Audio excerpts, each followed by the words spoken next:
Okay, yeah, you've probably heard of stories of people losing their remotes, maybe falling off and not noticing they've disappeared. Well, so I've got quite a simple solution here. Basically, tie a Velcro strap around near the stem grip, and this is a bit like a lanyard really, but it's a kind of a homemade version. And then put a small cable tie through the lanyard hole on the remote, and then basically when the remote sits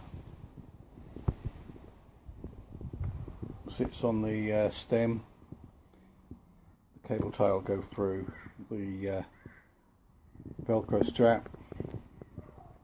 So if it does attempt to fall off, at least you'll see it and it's not going to fall into the stubble or whatever.